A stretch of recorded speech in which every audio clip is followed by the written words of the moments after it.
ایسی عورتوں کے بارے میں کہا ہے ننگی ہوں گی.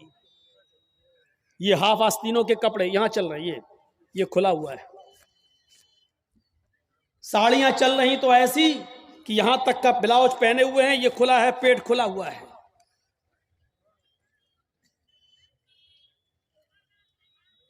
اور جو چند برقعے اب چل بھی رہے ہیں بہار بنگال میں, پہلے تو چلتے نہیں تھے, تو اب برقعوں میں بھی ڈیزائن چلنے لگی ہے. کڑے ہوئے برقعے, ڈیزائن دار برقعے.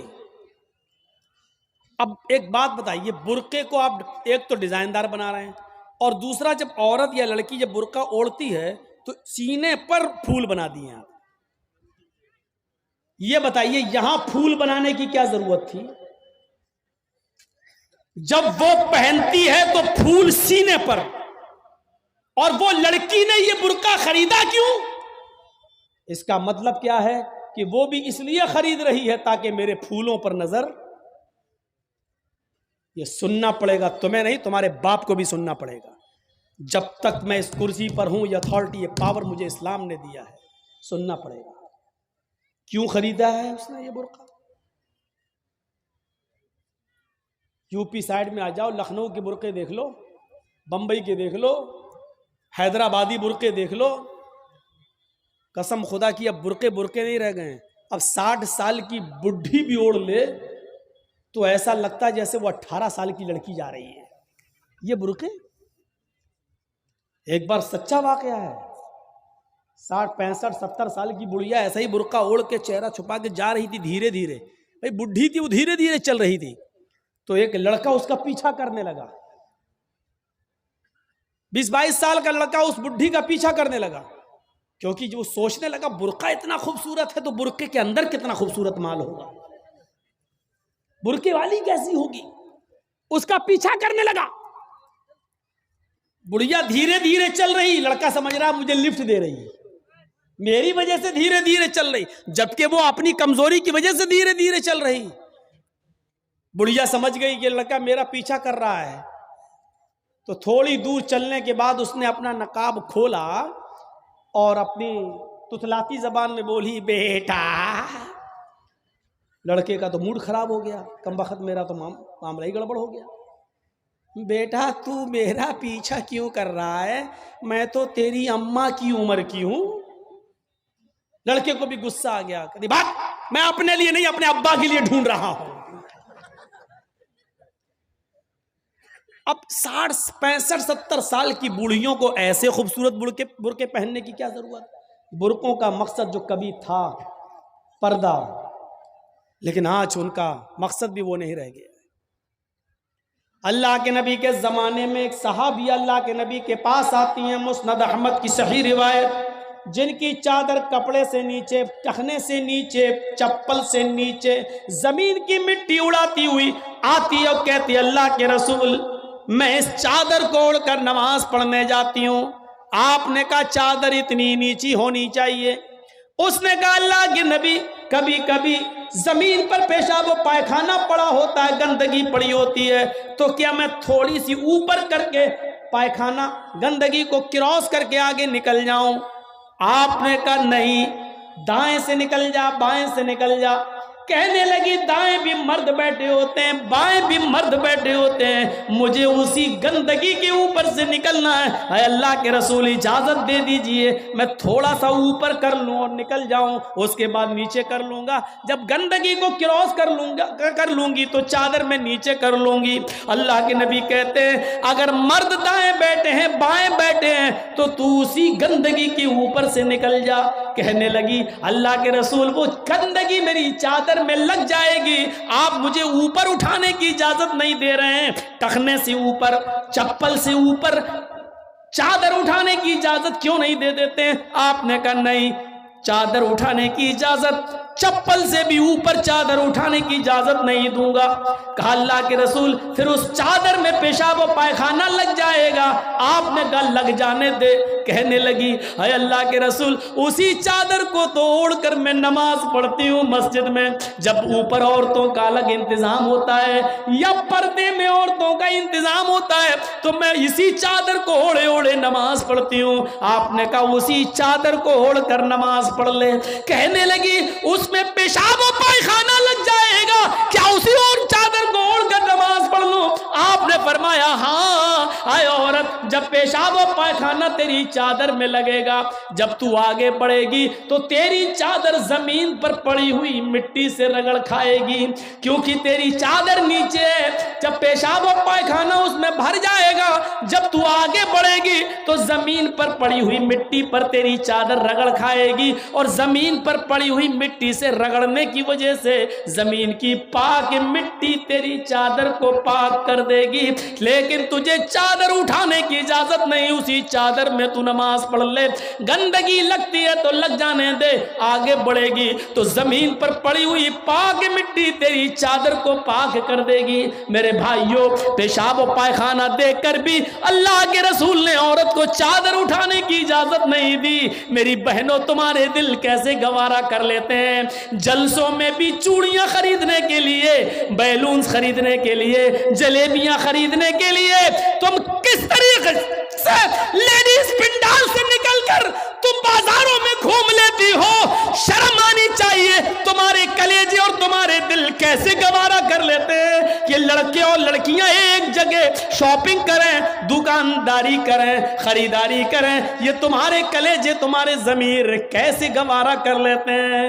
جبکہ اللہ کے نبی فرماتے ہیں لا یخلون رجل بامرأۃ الا کان ثالثہما الشیطان. کوئی مرد کسی عورت سے تنہائی میں نہ ملے, کوئی مرد کسی عورت سے اکیلے میں نہ ملے کہ اس میں تیسرا شیطان ہوتا ہے, اس میں تیسرا بہکانے والا شیطان ہوتا ہے. میرے بھائیوں, اسلام کا قانون یہی ہے, اسلام کا نظام یہی ہے. ایک عورت, اس کا شوہر مر چکا ہے, عورت کے پاس بہت زیادہ پیسہ ہے, وہ حج کرنا جانا چاہتی ہے, شوہر انتقال کر گیا, اب عورت اکیلے حج کرنے نہیں جا سکتی ہے, جبکہ مستطیع ہے, صاحب استطاعت ہے, حج کرنے جانا چاہتی ہے, اچھا کام کرنے جانا چاہتی ہے. اسلام کہتا ہے کہ تیرا شوہر نہیں ہے تو بھائی کے ساتھ جا, بھائی نہیں ہے تو باپ کے ساتھ جا, باپ نہیں ہے تو بیٹے کے ساتھ جا, لیکن کسی محرم کا ہونا ضروری ہے, اس کے ساتھ جا. چیخ کر عورت کہتی ہے کوئی نہیں ہے, میرے پاس دولت ہے. اللہ کے نبی کہتے ہیں پھر دولت سنبھال کر اپنے پاس رکھ. اگر تیرا بھائی نہیں ہے, بیٹا نہیں ہے, شوہر نہیں ہے, باپ نہیں ہے, کوئی محرم نہیں ہے, تو تو اکیلے حج کرنے نہیں جا سکتی ہے. نہیں, اے اللہ کے نبی, میرا پڑوس میں بڑا اچھا نیک حاجی نمازی نیک آدمی رہتا ہے, میں اس کو بھائی بنا لیتی ہوں, چلی جاؤں. فرمایا نہیں نہیں, منہ بھولے بھائی کو بھائی بنا کر اس کے ساتھ تم حج کرنے نہیں جا سکتی ہو, اس لیے کہ اپنے منہ سے کسی کو بھائی بولنے سے وہ تمہارا سگا بھائی نہیں ہو جائے گا, اپنے منہ سے کسی کو بیٹا بول دینے سے وہ بیٹا نہیں ہو جائے گا. تم کسی کو بیٹا بول دو, بھائی بول دو, جو چاہو بول دو, لیکن اسلام یہ کہتا ہے کہ اس کے ساتھ بھی عورت کو اجازت نہیں ہے کہ وہ حج کرنے جائے. اگر کوئی نہیں ہے تو مت جاؤ, لیکن اسلام اس بات کی اجازت نہیں دیتا ہے کہ تم اکیلے جاؤ یا کسی کو بہن, کسی کو بھائی یا بیٹا بنا کر جاؤ, اس بات کی اجازت نہیں دیتا. اسلام ایک عبادت میں, حج جیسی عبادت میں بھی عورت کو کسی غیر مرد کو منہ بولے بھائی اور منہ بولے بیٹے کے ساتھ بھی جانے کی اجازت نہیں دیتا. تو میرے بھائیوں, جب خانہ کعبہ میں جانے کی اجازت نہیں دیتا ہے, صفا مروہ کی سعی کی اجازت نہیں دیتا ہے, اتنی خوبصورت عبادت کی اجازت نہیں دیتا ہے, تو بازاروں میں اکیلے گھوم کر شاپنگ کرنے کی اجازت کیسے دے گا؟ پھر بازار کے اندر عورت کو اکیلے جانے کی اجازت کیسے دے گا؟ اتنی خوبصورت عبادت کرنے کی اجازت نہیں دیتا ہے, اتنی خوبصورت عبادت کرنے کی اجازت نہیں دیتا ہے. تو میرے بھائیوں, پھر عورت کو بازاروں میں گھومنے کی اجازت کیسے دے گا؟ پھر بازار میں گھومنے اور بازار میں سیر و تفریح کی اجازت کیسے دے گا؟ ہماری ماں بہنوں کو اس بات کو سوچنا چاہیے، غور کرنا چاہیے، سنجیدگی سے اس کو لینا چاہیے۔ ایک زمانہ تھا حضرت فاطمہ کہہ رہی ہیں اے علی میں اتنی بیمار ہوں، اتنی بیمار ہوں، لگتا نہیں کہ اس بیماری میں بچ پاؤں گی۔ اے علی اگر مجھے کچھ ہو جائے، اگر میرا انتقال ہو جائے، اے علی تو مجھے دن کے اجالے میں دفنانے مت لے جانا، رات کی تاریکی میں عشاء کی نماز کے بعد مجھے قبرستان میں دفن کرنا۔ حضرت علی نے کہا اے فاطمہ ایسا کیوں کہہ رہی ہو؟ اگر تمہارا انتقال صبح فجر کے بعد ہو تو کیا عشاء تک ہم تمہارے جنازے کو رکھیں گے، مٹی کو رکھیں گے؟ تمہارے باپ کا، تمہارے ابو کا فرمان ہے کہ میت کو جلدی قبرستان لے جاؤ، پھر میں لیٹ کیسے کروں؟ فرماتی ہیں اے علی، اے میرے پیارے شوہر، مجھے رات میں ہی لے جانا، میری بات کو گرا باندھو، میری بات کو مضبوطی سے پکڑ لو، میری وصیت کو یاد رکھنا، چاہے میرا انتقال کبھی بھی ہو لیکن مجھے عشاء کے بعد دفنانا، مجھے دن کے اجالے میں قبرستان نہ لے جانا۔ اے علی میں نہیں چاہتی ہوں کہ میرے مردہ جسم پر پڑے ہوئے کفن پر بھی کسی غیر مرد کی نظر پڑے، میں اپنے کفن پر بھی کسی غیر مرد کی نظر نہیں پڑنے دینا چاہتی ہوں۔ اے علی مجھے رات میں لے جانا، دن کے اجالے میں نہیں، میں نہیں چاہتی کہ میرے کفن پر بھی کسی غیر مرد کی نظر پڑے۔ میرے بھائیوں انتقال کے بعد نکاح جائز نہیں ہے، انتقال کے بعد شادی نہیں ہوتی ہے، لیکن انتقال کے بعد بھی اپنے جسم کو تو چھوڑو، اپنے کفن کو بھی کسی غیر مرد کو دیکھنے کی اجازت نہیں دے رہی ہیں۔ یہ تھا حضرت فاطمہ کا پردہ۔ اس پردے کی روشنی میں میری بہنوں اپنے گریبانوں میں جھانک کر دیکھو، اپنے گریبانوں کے بٹن کھولو اور تلاش کرو ہم کہاں کھڑے ہیں، ہمارا پردہ کیا ہے، ہماری عزت و آبرو کیا ہے۔ آج ہمارے چہروں کا ہرکس و ناکس دیکھ رہا ہے، کل تک ہمارے ان خوبصورت گالوں کو کبھی آسمان کی نگاہوں نے بھی نہیں دیکھا تھا، چاند و ستاروں نے بھی نہیں دیکھا تھا، اور آج جو چاہتا ہے دیکھ لیتا ہے۔ ہرکس و ناکس جس کو چاہو آج وہ بڑی آسانی سے ہماری بہنوں بیٹیوں کا دیدار کر رہا ہے۔ اور ایک اور بات، جتنا امیر باپ ہے، جتنا امیر باپ ہے، جتنا بھی باپ امیر ملے گا آپ کو، آپ دیکھیے گا اس کی بیٹی اتنے ہی کم کپڑے پہنے ہوئے ہوگی۔ کس بات کا امیر ہے تو؟ کاہے کا امیر ہے تو؟ اپنی بیٹی کو 5 میٹر کا کپڑا لا کر نہیں دے سکتا ہے تو کاہے کا امیر ہے تو؟ کنجوس اور بخیل باپ۔ اللہ تعالیٰ نے ان امیروں کو ایسی سزا دی ہے، ایسی سزا دی ہے، کل تک یہ غریبوں کی لڑکیوں کو ڈانس کرایا کرتے تھے، آج اللہ تعالیٰ نے ان امیروں کی لڑکیوں کے جسموں سے کپڑے اتار کر ان کو لوگوں کی نظروں کو دیدار کرنے پر مجبور کر دیا۔ آج ان امیروں کی لڑکیوں کے جسموں سے کپڑے اتروا کر آج غریب ان لڑکیوں کو دیکھ رہے ہیں، ان کا نظارہ کر رہے ہیں۔ آج امیروں کو اللہ نے یہ سزا دی ہے، آج وہ فیشن سمجھتے ہیں کہ میری بیٹی فیشنیبل کپڑے پہنے ہوئے ہیں۔ نہیں میرے بھائیوں، آپ اپنی بہنوں کے ذمہ دار ہیں۔ اللہ کے نبی نے فرمایا کہ جس لڑکی کا باپ جس کی بیٹی بے پردہ گھومے وہ باپ دیوس ہے، جس کی بہن بے پردہ گھومے وہ بھائی دیوس ہے، جس کی بیٹی بے پردہ گھومے وہ باپ دیوس ہے، جس کی بیوی بے پردہ گھومے وہ شوہر دیوس ہے۔ غور کرو کتنے صاف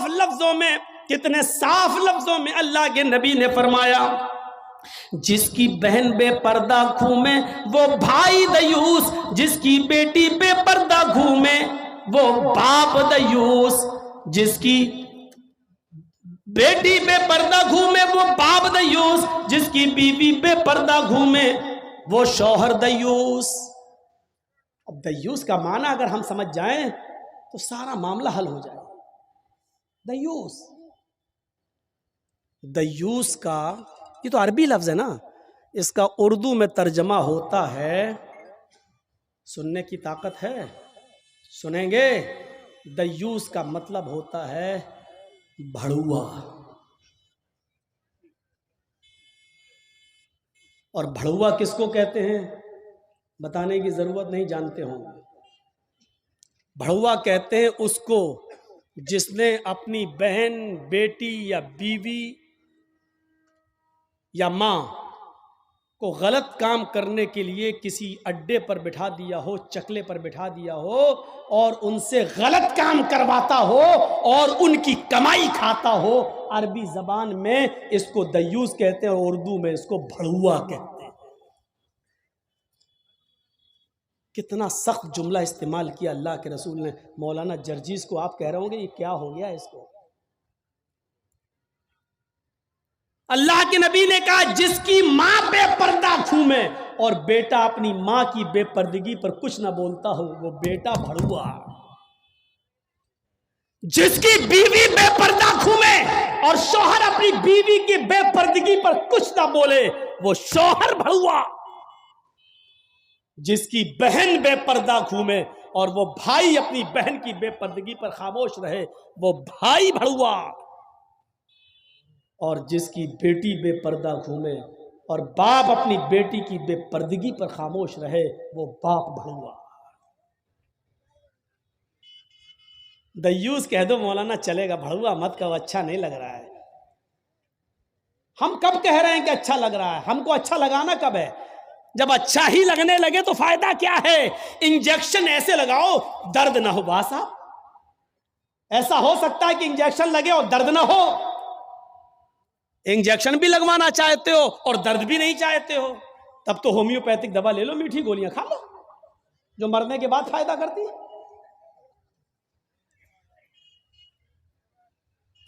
ہومیوپیتھک دوا کے بارے میں یہی مشہور ہے، بہت لیٹ فائدہ کرتی ہے، تو ہم نے کہہ دیا مرنے کے بعد فائدہ کرتی ہے۔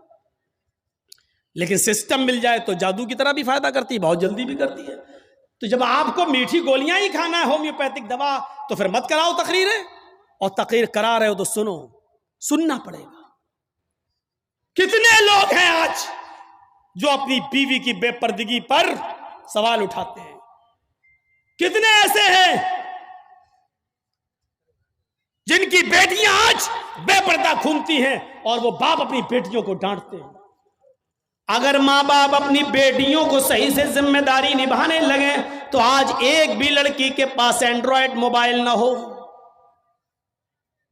ہماری 18-20 سال کی لڑکی جس کی شادی نہیں ہوئی گھر پہ رہتی ہے، اس کے ہاتھ میں اینڈرائڈ موبائل، چیخ چیخ کے بتا رہا ہے کہ باپ کی تربیت میں کمی ہے، باپ اپنی بیٹی پر پورا کا پورا حکمراں نہیں ہے، حاکم نہیں ہے، یا یہ کہہ رہا ہے بیٹی کے ہاتھ میں وہ اینڈرائڈ موبائل چیخ چیخ کے کہہ رہا ہے یہ باپ نہ کہہ رہا ہے، بیٹی کے آگے باپ کی نہیں چل رہی ہے، باپ مجبور ہو چکا ہے۔ میرے بھائیو، اگر باپ مجبور نہ ہوتا تو بیٹی کے ہاتھ میں اینڈرائڈ موبائل نہیں ہوتا۔ کیا ضرورت ہے بیٹی کے ہاتھ میں دینے کی؟ وہ تو گھر میں رہتی ہے، کیوں چلائے گی صاحب؟ آپ کی بیٹی 18-20 سال کی کیوں فیس بک چلائے گی؟ کیوں واٹس ایپ چلائے گی؟ کیوں میسنجر چلائے گی؟ اور آپ کیسے اپنی بیٹی کو فیس بک اور میسنجر اور واٹس ایپ چلانے کے لیے ڈھیل دے سکتے ہیں؟ کیسے؟ آپ کا یہ دل کیسے گوارا کر لیتا ہے؟ آپ ذمہ دار ہیں۔ ہماری یہ بیٹیاں کل بچوں کی مائیں بنیں گی، شادی کے بعد ان کو اپنے بچوں کی تربیت کرنا ہے۔ ماں کے قدموں کے نیچے جنت بتائی گئی ہے، حالانکہ یہ کوئی حدیث نہیں ہے، ایک مقولہ ہے، لیکن بچے اپنے ماں کے قدموں کے نیچے جنت کیسے ڈھونڈیں؟ یہ آج کل کی ماں کے قدموں کے نیچے جنت ہے؟ جس کو خود نہیں معلوم کہ قدم میرے کہاں ہیں، اس کے قدموں کے نیچے بچے جنت ڈھونڈیں گے؟ ہمیں سوچنا ہے، ہمیں اپنی بیٹیوں کی تربیت کرنا ہے۔ امام احمد ابن حنبل اپنی مسند کے اندر ایک واقعہ نقل کرتے ہیں کہ ایک صحابیہ تھی، ان کے گھر میں ایک بچہ پیدا ہوا۔ ایک صحابیہ تھی، ان کے گھر میں ایک بچہ پیدا ہوا۔ جب بچہ پیشاب کرتا تھا تو پانی کا لوٹا اس بچے کی شرمگاہ پہ ڈال دیتی تھی۔ جیسی بچے نے پیشاب کیا وہ پانی لاتی اور شرمگاہ پہ ڈال دیتی۔ وہ صحابیہ کہتی ہیں میرا بیٹا جب چلنے کے لائق ہوا، پہلا دن تھا اس کا چلنے کا، پہلا دن تھا میرے بیٹے کے چلنے کا، پہلا دن تھا میرا بیٹا کھڑے ہو گیا جب چلا، میرے بیٹے کو جب پیشاب کی ضرورت محسوس ہوئی تو اس نے پانی کا برتن دیکھنا شروع کر دیا۔ ماں کہتی ہے کہ میں دیکھ رہی تھی اپنے بیٹے کو، جب بھی وہ پیشاب کرتا تھا تو میں پانی اس کی شرمگاہ پہ ڈال دیتی تھی۔ آج دیکھتی ہوں میرا بیٹا چل رہا ہے، دیکھتی ہوں یہ کیا کرتا ہے۔ جب بیٹا پہلا دن چلنے کے لائق ہوا، پہلا دن تھا، تو بیٹے نے پانی کا پیالہ اٹھایا اور دونوں ہاتھ سے پکڑ کر دھیرے دھیرے چلا اور ایک کونے میں جا کر بیٹھ گیا، پیشاب کیا، اور پیشاب کرنے کے بعد وہ پانی کا پیالہ اپنی شرمگاہ پہ ڈالنے لگا۔ اس کو استنجا کرنا نہیں آتا تھا، اس کو دھونے کا تمیز بھی نہیں معلوم تھا، اس کو پتہ ہی نہیں، لیکن وہ ویسا ہی کر رہا ہے جیسی اس کی ماں نے اس کو بتایا، جیسے اس کی ماں اس کے ساتھ کر دیتی تھی۔ وہ پانی کا پیالہ اٹھا کر اپنی شرمگاہ پہ ڈال لیا اور خالی پیالہ لے کر اپنی ماں کے پاس آ گیا۔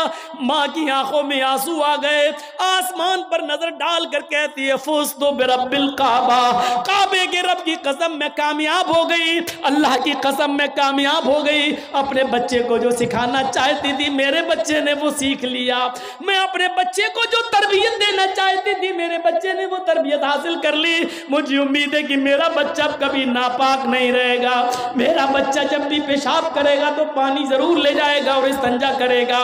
اس زمانے کی مائیں اپنے بچوں کو بچپن سے یہ عادتیں ڈلواتی تھیں، اور آج کل کی ماں دیکھ لو اپنے بچے کا انڈر ویئر نیکر اتار کر کہتی بیٹا یہاں کھڑے ہو کے پیشاب کر لے۔ یہ مائیں اپنے بچوں کو کیا تربیت دیں گی؟ جبکہ نیپولین نے کہا تھا کہ مدرس lab is first college for children, ماں کی گود یہ بچے کا پہلا مدرسہ ہوتی ہے، پہلی یونیورسٹی ماں کی گود ہے۔ جو بچہ اپنی ماں کی گود سے تربیت حاصل کر کے نہیں نکلا وہ کسی یونیورسٹی سے تربیت حاصل نہیں کر سکتا ہے۔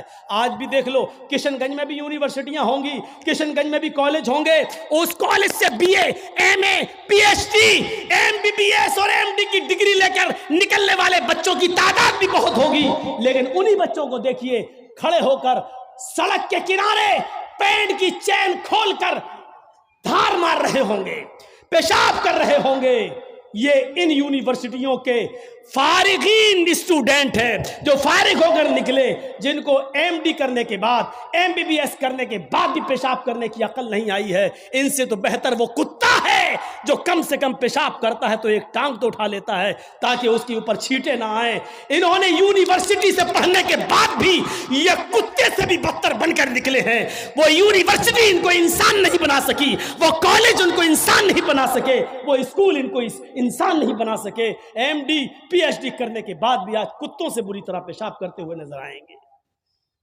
کہہ لینے دیجئے مجھے کتا، گدھا، جو کچھ بھی بولتا ہوں میں سب، آج مجھے اجازت دیجئے میرے بھائیوں، کہو کہ جانوروں کی اجازت مت بولو، ہم لوگ انسان ہیں، قرآن نے بھی جانوروں کی مثالیں دی ہیں۔ اولئک کالانعام بل ہم اضل، یہ چوپایوں کی طرح ہیں بلکہ ان سے بھی زیادہ گئے گزرے۔ قرآن نے کہا ہے یہ چوپایوں کی طرح ہے بلکہ ان سے بھی زیادہ گئے گزرے، ان سے بھی زیادہ گئے گزرے۔ جب قرآن نے مثال دی ہے تو ہم کیوں نہیں مثال دے سکتے ہیں؟ اپنے بارے میں سوچو سوچو۔ عبد القادر جیلانی بغدادی رحمت اللہ علیہ کی تاریخ کون نہیں جانتا؟ جن کو آج لوگ بڑے پیر صاحب کے نام سے بھی جانتے ہیں، جن کے نام پر 11ویں کی بریانی کی دیگ بھی بناتے ہیں۔ وہ عبد القادر جیلانی جب 12 سال کے تھے ان کی ماں نے ان کو ایک قافلے کے ساتھ بھیجا تھا، کہا بیٹے حالات کتنے بھی سخت ہوں لیکن جھوٹ کبھی مت بولنا۔ اور جب چوروں نے اور ڈاکوؤں نے جب اس قافلے کو لوٹا تو اس بچے سے پوچھا عبد القادر سے، تیرے پاس بھی کچھ ہے؟ اس نے کہا ہاں ہے۔ کہا کیا ہے؟ 40 اشرفی۔ کہاں ہیں؟ میرے کرتے کے استر میں۔ استر کو پھاڑ کے دیکھا تو 40 اشرفی ملی۔ پوچھا بیٹا یہ تو ایسی جگہ چھپی ہوئی تھی کسی کو پتا نہیں، تو نے کیوں بتا دیا؟ لڑکے نے جواب دیا میری ماں نے مجھے چلتے وقت نصیحت کی تھی کہ بیٹا حالات کتنے بھی خراب ہو لیکن کبھی جھوٹ مت بولنا۔ میں نے اپنی ماں کی بات مانی ہے۔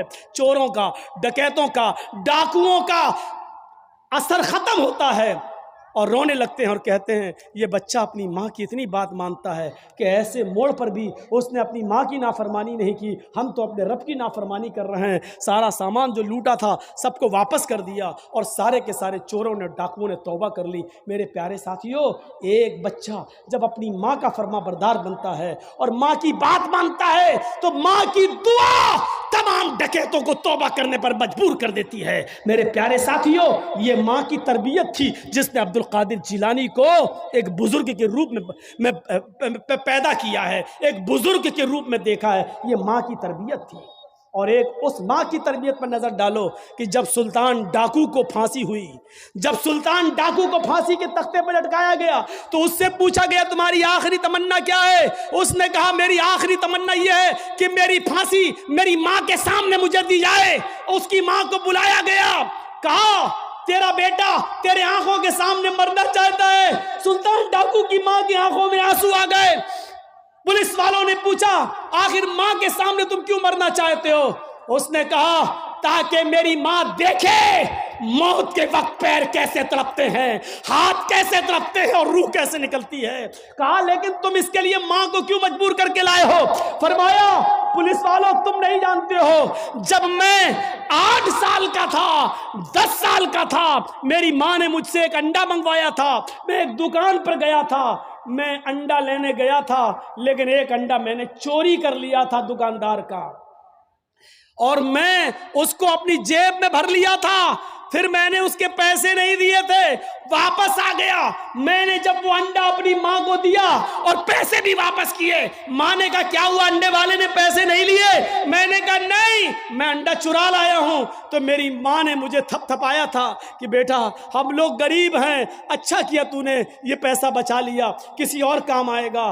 پھر یہی سے مجھے چوری کی عادت پڑتی ہے، میرے حوصلے بڑھتے ہیں، پھر میں ڈاکو بنتا ہوں، پھر میں نے لوگوں کا مال لوٹا اور جب لوگوں نے نہیں دیا تو میں نے ان کی جانیں لی۔ پھر میں بہت بڑا لٹیرا بن گیا اور اتنا بڑا لٹیرا بنا کہ پکڑا گیا اور قانون نے مجھے پھانسی کی سزا دی۔ اگر میری ماں نے مجھے انڈا چراتے وقت جب میں گھر پہ لایا تھا اسی وقت ایک تھپڑ مارا ہوتا اور انڈے والے کو دے کر معافی مانگ لی ہوتی تو آج میں اتنا بڑا چور نہیں بنتا، آج اتنا بڑا میں ڈاکو نہیں بنتا، آج میں اتنا بڑا لٹیرا نہیں بنتا۔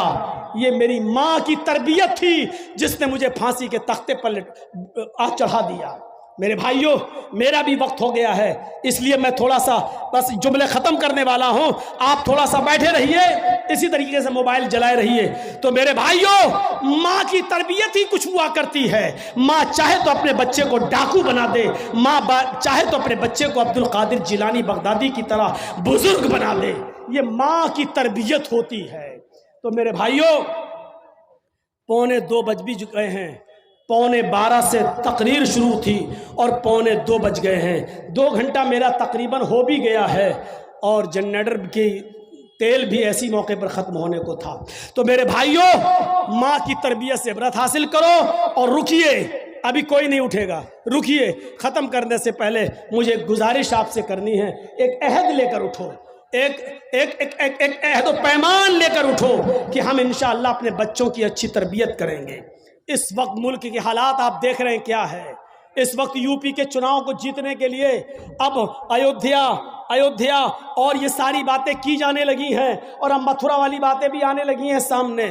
یو پی کے چناؤ کو کس طریقے سے بنایا جا رہا ہے، اور ہمارے یو پی میں ایک صاحب ایسے بھی ہیں کہ ایک نے اگر یہ کہا کہ ایودھیا اور یہ تو جھانکی ہے، اب جو ہے متھرا کی باری ہے یا متھرا کا نمبر ہے، اس پر نمک اور تیل چھڑک کر ایک صاحب ہے وہ اور زیادہ اس کو پاپولیشن کریں گے اور زیادہ اس کو بڑھائیں گے، کیونکہ ایک طرف ہندو کیا جا رہا ہے تو ایک صاحب ہے وہ مسلمان کریں گے، اور اس طریقے سے آنے والے چناؤ میں ایک بکھیڑا ہونے والا ہے۔